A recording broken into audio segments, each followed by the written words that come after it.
The Great Way is not difficult for those who have no preferences. When love and hate are both absent, everything becomes clear and undisguised. But make the smallest distinction, and heaven and earth are set infinitely apart. If you wish to see the truth, then hold no opinions for or against anything. To set up what you like against what you don't like is the disease of the mind. When the deep meaning of things is not understood, the mind's essential peace is disturbed to no avail. The way is perfect, like vast space, where nothing is lacking and nothing is in excess. Indeed, it is due to our choosing to accept or reject that we do not see the true nature of things.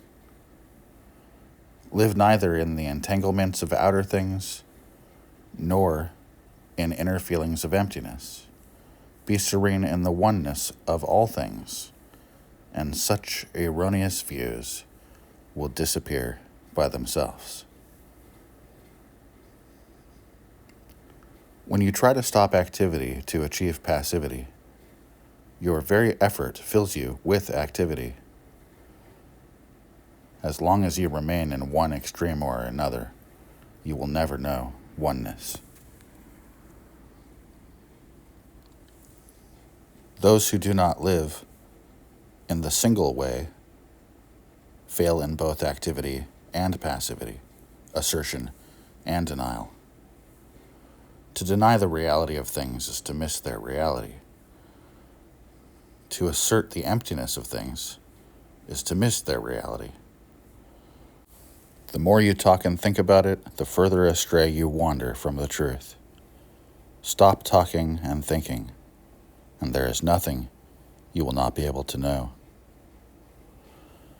To return to the root is to find the meaning, but to pursue appearances is to miss the source.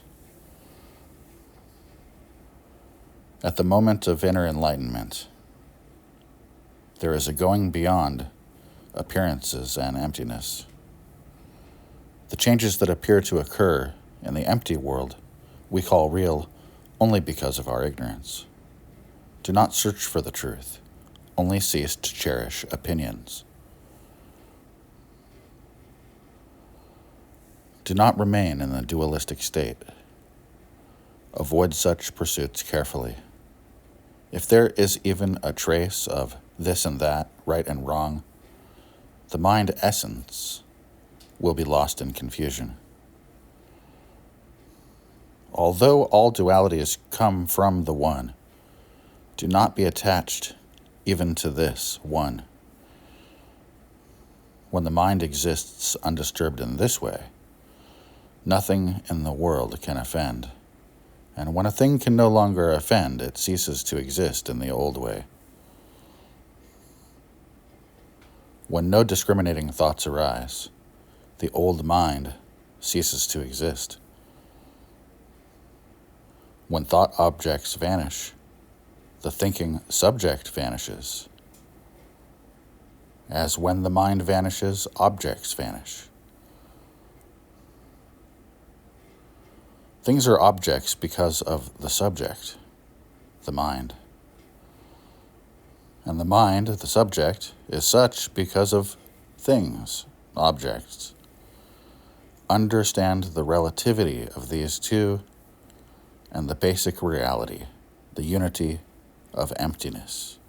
In this emptiness, the two are indistinguishable, and each contains in itself the whole world. If you do not discriminate between coarse and fine, you will not be tempted to prejudice and opinion. To live in the Great Way is neither easy nor difficult, but those with limited views and fearful and irresolute, the faster they hurry, the slower they go, and clinging cannot be limited. Even to be attached to the idea of enlightenment is to go astray.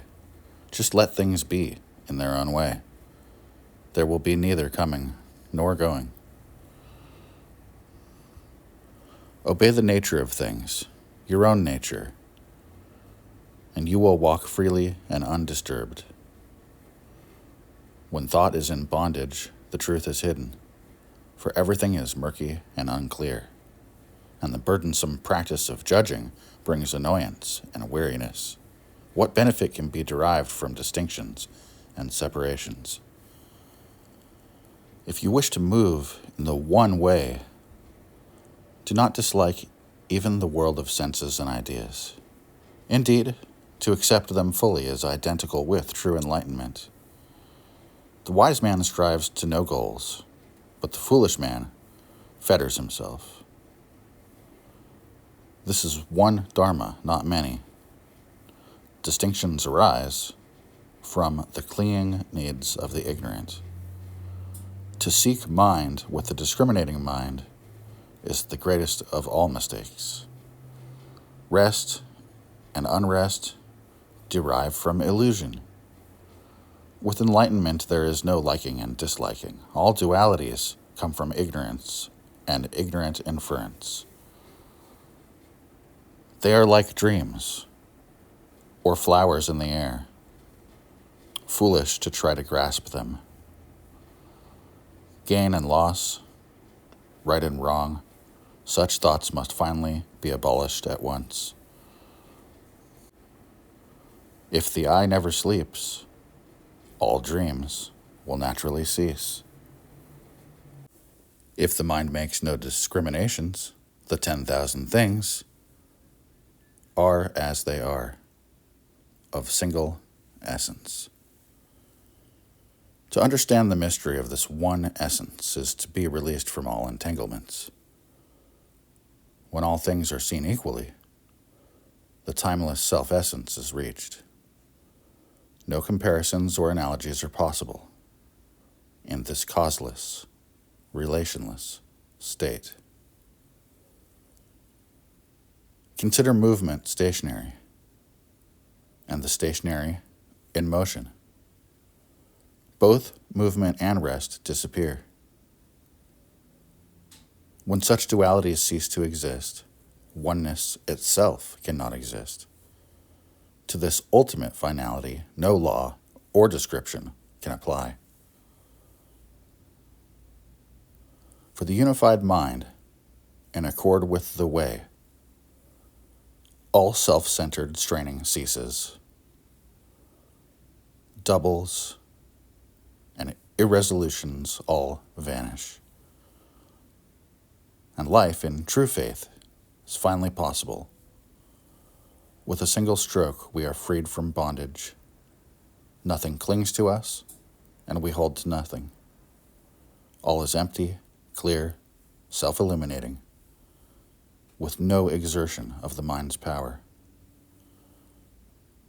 Here, thought, feeling, knowledge, and imagination are of no value. In this world of suchness, there is neither self nor other than self. To come directly into harmony with this reality, when doubt arises, just simply say, not to.